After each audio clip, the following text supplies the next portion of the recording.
What's up YouTube, I'm Mike, and today I'm back with another Tren rant. Today we're going to be talking about how Anheuser-Busch, the king of beers, became Transheiser-Busch, the queen of beers, as it's being called by quite a number of people on social media these days. In case you were completely unaware of what I'm talking about, let me give you a Cliff's Notes version of what's happened so far. So there's this garish, horrible woman named Alyssa Heinerscheid. Think like Wicked Witch of the West from The Wizard of Oz. And she is an executive, I think in marketing for Anheuser-Busch. And she claims in this horrific interview that she gave, which is incredibly nauseating to watch, that she was given the mandate of saving Anheuser-Busch, that their brand had been in this horrific downward spiral, according to her, although I think they were like one of the #1 selling brands. Never mind that. They were in this horrible downward spiral, and they needed to shake off the really bad name that they had developed for themselves. Because people apparently, rightly, when they think about Bud Light, think of frat parties and off-color jokes and, you know, like conservative people, I guess. I don't know what the fuck where this woman comes from. Well, I guess we do kind of know, because after she made this statement, a bunch of pictures of her at frat parties were leaked where she was getting hammered. Now, she was drinking Rolling Rock, but nevertheless. So this really just arrogant, cunty fucking woman decides that she's going to be the savior of Anheuser-Busch, who's in this downward spiral into oblivion. And so what does she decide to do with this mandate, she calls it? She thinks that in order to revitalize the brand, what she really needs to do is focus on inclusivity. Because clearly the reason that only, you know, country music singers and, you know, guys in the holler or guys at a frat party drink Anheuser-Busch is because it's not inclusive enough. And so she decides to partner with trans lunatic Dylan Mulvaney. This is a man who's been trotting all over America for over a year in the midst of some kind of fucking psychotic break where he seems to think that he is now, just because he claims to be, a woman. He has had no reassignment surgery, no hormone therapy that I know of, although he did get some rather garish plastic surgery done to his face. So he dressed in women's clothes and he basically makes a mockery of women everywhere. This is an ongoing trend in this trans community where they basically just try to invade women's spaces, take their sporting events from them, basically just make a mockery of women. And some people are like, Mike, why do you give a shit about this? Because I have a wife and daughter. Okay, that's why. I care about my daughter's future. I care about her safety. I care about not having to worry about the fact that every time we go to a store and she goes into the bathroom, that there might not be some 250-pound mentally deranged man in lipstick hiding under one of the fucking stalls. This is not anything any of us should be tolerating, and the fact that women have put up with it thus far is unconscionable. And yes, I'm saying you women have not done enough to stop this. In fact, there are large percentages of women who agree with this concept that a person's gender ideology is all that matters to determining what their actual gender is, and that trans women really are women. This is a problem that women have not done enough to stop, and it blows my fucking mind because you all are the only ones at risk. Men are not endangered by trans women, okay? We don't have to worry about getting raped in the bathroom. We don't have to worry about them coming out and dominating our sports. In case you've noticed, all of these trans athletes, these men who are pretending to be women, they all sucked dick at whatever sport they were playing in against other real men. So then they put on a dress and some fucking makeup to go compete against women and then brag about how easy it is to win. And meanwhile, there's women all over the country that are fully embracing this and calling these people brave. Well, let me tell you what's not brave, or at least not smart. When a brand like Budweiser goes into an endorsement deal with someone like Dylan Mulvaney, apparently totally forgetting who their entire client base is. So, as you can imagine, the fucking bombs go off. You've got Kid Rock recording a video of him just like fucking shooting the shit out of a whole stack of Budweiser cans. You've got country music stars who are changing the lyrics to their fucking songs. You've got country music stars who are taking Budweiser off their hospitality riders. And this creates more panic in the industry. So then distributors start ordering less Budweiser. They stop selling it at bars. People start boycotting the product, and analysts have suspected that this cost Budweiser in the first week $5 billion. $5 billion. Just imagine the numbers we're talking about. So what you would think would happen is that this horrific human being, Alyssa Heinerscheid, would have been fired, drugged through the streets, maybe? I don't know. No, don't do that. I'm not advocating any violence. I'm just saying someone should have fired her, and then they should have issued a public apology. But they didn't. They did what was infinitely worse. But before we get to what Budweiser did, let's get to what Republicans did. So you've got Donald Trump Jr. comes out in support of Budweiser. What the fuck? His dad ran his entire campaign on the idea that he was here to clear the swamp. That the problem with the Republican Party was that there were too many rhinos, too many Republicans in name only, who didn't really give a shit about their constituents, who were bankrolled by private donors. And so what does Donald Trump Jr. do?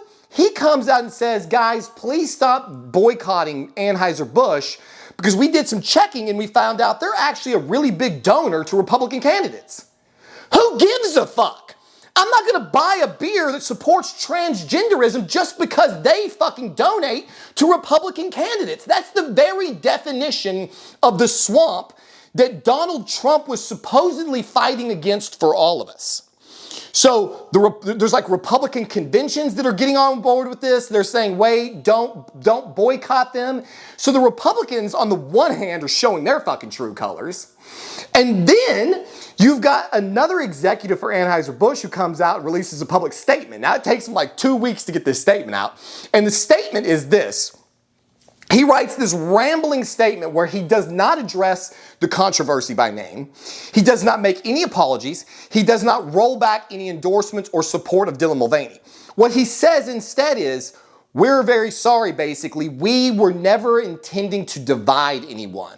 In fact, our whole, business plan is uniting people over good beer, which of course has been joked about ad nauseum because a lot of people think Budweiser-Busch is shitty fucking beer.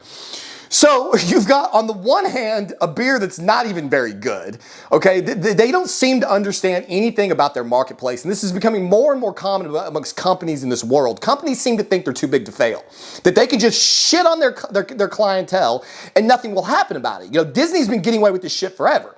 There's so many things that I don't support that Disney does, but what am I gonna do? Take all my fucking daughter's favorite movies away from her? They get so much power, they push you into a corner. The problem is Budweiser doesn't have that kind of power. Their beer's not really very good. And we're living in a world where people are more and more frequently starting to choose these craft beers and microbrews and IPAs. They're not drinking the old school beers that I grew up in. When I went to a fucking party and there was a keg, it was Budweiser, Coors Light, fucking Miller Lite. That's what was floating around in all the coolers. We didn't have Dirty Blonde back then or some fancy fucking craft beer. We just drank the old school shit. Today's consumer has so many options available to them that they can completely boycott every single one of Budweiser's brands and no one's really gonna miss a thing. Okay, you're not Disney.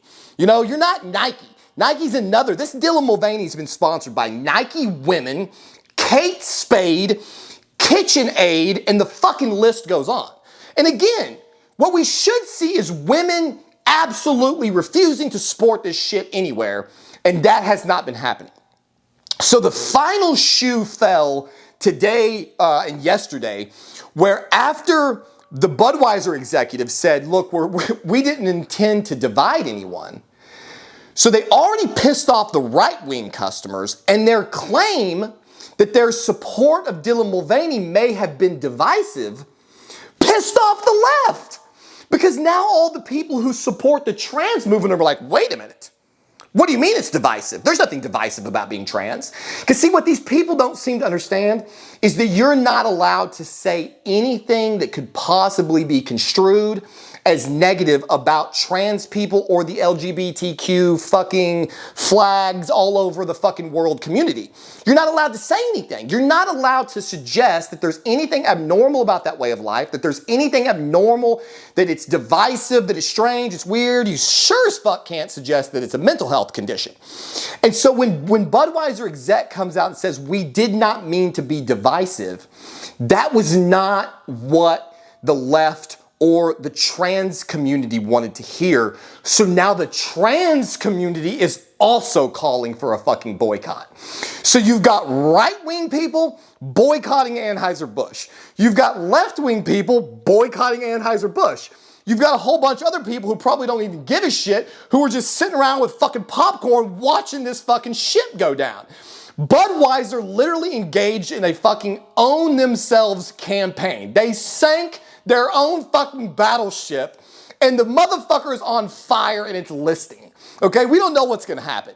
You know, the one thing that we know about this world is that these scandals, they fly up one day and they're gone the next. If Budweiser knows what's good for them, they will just fucking all go on vacation. Just like fucking put a fucking sack over your head, don't be seen in public anywhere, don't make any more statements, and just wait for somebody else to step in a pile of shit and everybody will jump on them. Maybe Balenciaga will do another fucking ad campaign with little children in bondage gear. Cause see, apparently everybody already forgot about that. You got people running around in this world who want to normalize pedophilia. So if Budweiser knows what's good for them, this is my advice to you, all you executives at Budweiser. Shut the fuck up. That's what you have to do right now. You've already stepped in shit in every conceivable political fucking spectrum. All you can do right now is shut the fuck up.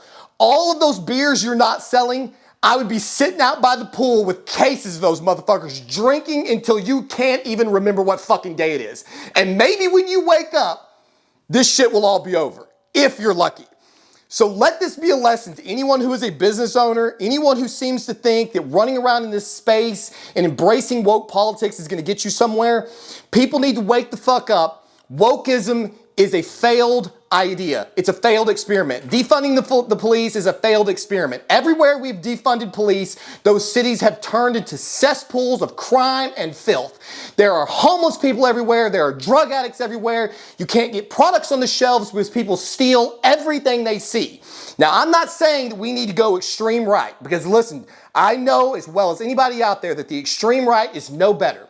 We have always in this country needed to find a happy middle ground. Transgenderism is not it. Extreme right politics is not it either. We need to stop the bullshit and find some kind of middle ground so that we can all go back to what I think was the original point, and that was just pursuing the American dream. If you want to be a fucking trans woman or a trans man, go ahead. Just shut the fuck up about it. If you want to be heterosexual and drink Bud White, or if you like, whatever the fuck you want to do, just do what you do and stop trying to force it on everybody else.